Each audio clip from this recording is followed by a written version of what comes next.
Hello YouTube, this is a Satsu 5 and today I'm going to talk about my new gun. It's not so much as a review but a general discussion. And as you can see, this is Springfield Armory, but my gun is made, let's see if I can get this to focus, in the Czech Republic by CZ. So this is the CZ or Czech Republic version of the gun. I originally got my gun, I was looking at it on gunbroker.com, and they ranged in starting bid anywhere from like $600 to $800 as a starting bid. And as you can see, I kept my brass because at some point I plan to reload those. I don't have a reloadable yet. But when I first decided I want the gun, the big decision was, do I want a 22 or the 22 Hornet? I hear there was a 22 Magnum version, but I couldn't track it down. But that was the big decision. I looked online at some ballistic tip 22 Hornet from Hornady, and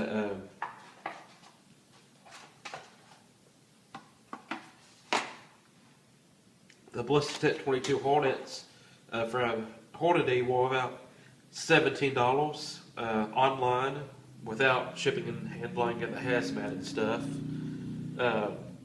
So I decided, hey, the 22 Hornets, they'll center fire so I can reload them, and in Texas I can legally hunt with it. So if I was in a quote-unquote survival situation, I'll have a gun with more knockdown power than the 22 to hunt deer or hog-sized animals. And I've seen videos of people hunting with not necessarily this gun, but with 22 Hornets.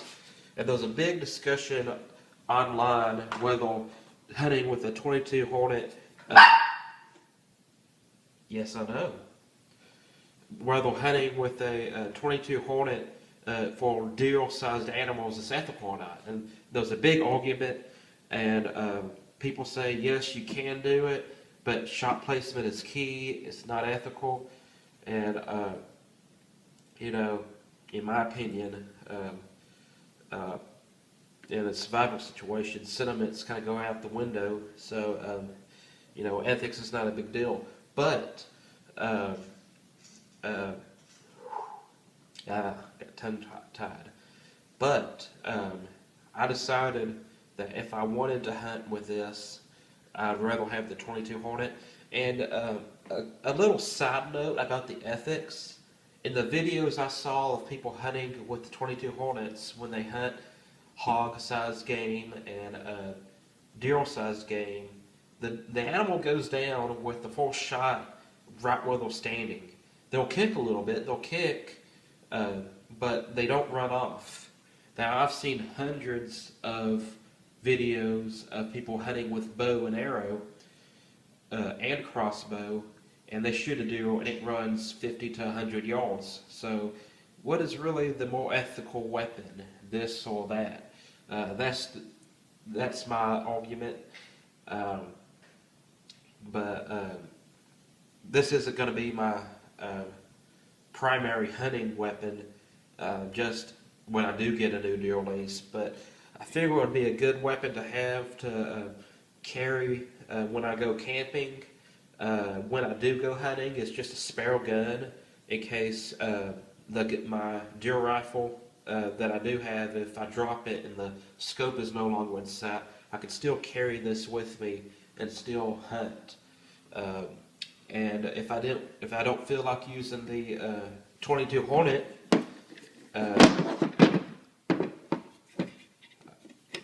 I can always use the 410 buckshot or slug, which there was a big argument of whether or not a slug can handle deer or not. I've seen video of people hunting deer with 410 slug, dropped it instantly with no kicking. But like you saw in the previous video, that I don't know if it was the spring malfunctioning right here for the ejector, or if it was just the brass was bad. I didn't pick that brass back up, but you saw that my ejector failed. It was the brass casing was still in the barrel. This was, let's see if I can, all the way down, and it took a good bit of effort to get that brass out and to get this spring sprung back in its open condition. I must say I'm really happy with this gun. As far as my first time going to the range with it, I was able to hit stuff with it. I haven't quite mastered my muzzle loader, and I'm not getting on people at all. But this, I'm somewhat accurate with it, and I'd like to shoot it on people targets to see what my groups look like. We didn't have the trip to the range this last time was a spontaneous trip, and we didn't have a whole lot of stuff with us, no people targets or anything like that. But seems to be my biggest issue is remembering to cock the hammer back in order to shoot, and pulling the firing pin all the way up to shoot the 22 Hornet. Interesting little factoid. Before this was the M6 Scout, this design came from the M6 Survival Rifle, issued to the U.S. Air Force pilots, and it was originally a 22 Hornet. Apparently they thought it was a capable enough round to take dual-size animals, but they issued soft points instead of full metal jackets, which as a hunter you think, well, duh, yeah, you want soft points or hollow points when you're hunting and not full metal jackets. But this is very interesting because in warfare you cannot fight with soft points or hollow points when in battle. You have to use full metal jackets. So the boxes of ammunition that came with these guns in the Air Force had a little note on the boxes printed on the box that said, under no circumstance is this ammunition to be used for offensive or defensive purposes against enemy personnel. It is only for gathering game or shooting game for sustenance. So I thought that was funny. They put that on the box. Under no circumstance are you to use this against offensively or defensively against enemy personnel, which you're not going to be able to do much with a single shot, or I guess you can kind of call this a two-shot, a double shot, but so yes, they did come with soft points, but I'm still having a little bit of, it's a training issue, pulling this all the way up to shoot the forced barrel. Now, something that's very unique about this gun, other than the ammunition magazine, is the trigger. The original gun didn't have the trigger guard, but the trigger was interesting. It was designed for people who were wearing mittens. Now, a lot of people say gloves, but you can obviously still use this as a regular trigger with a gloved finger. So gloves weren't that big of an issue. But if you're wearing mittens in a cold environment and you didn't have this trigger guard, you can place your fingers in there and squeeze with your mittens, and you still have your thumb to operate the hammer.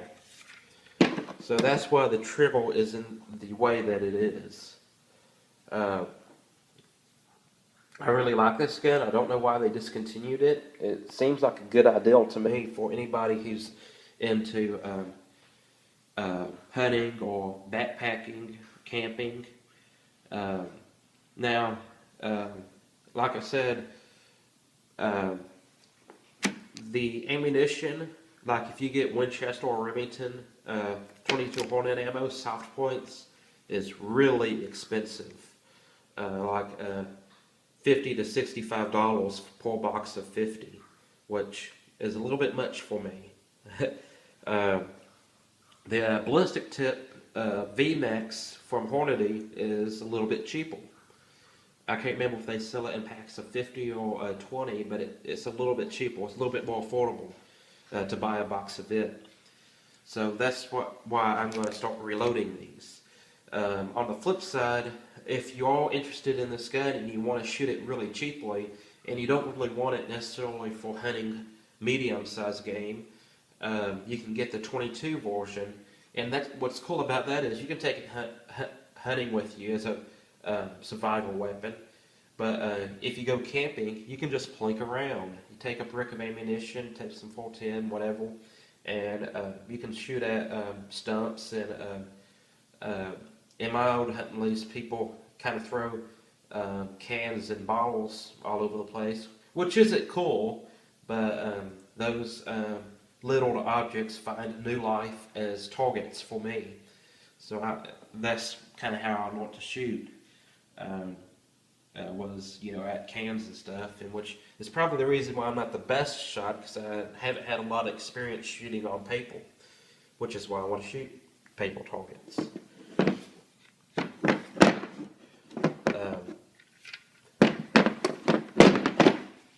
But that's it. To me, the worst thing about this gun, if I could change anything about this gun, what I would change with it, besides changing the calibers, I'd like to have maybe a 12 or 20 gauge shotgun underneath. But the biggest disadvantage with this gun is the pin. And it slides just in and out. When you lock it with the barrel, it gets really tight. You really can't push it in or out.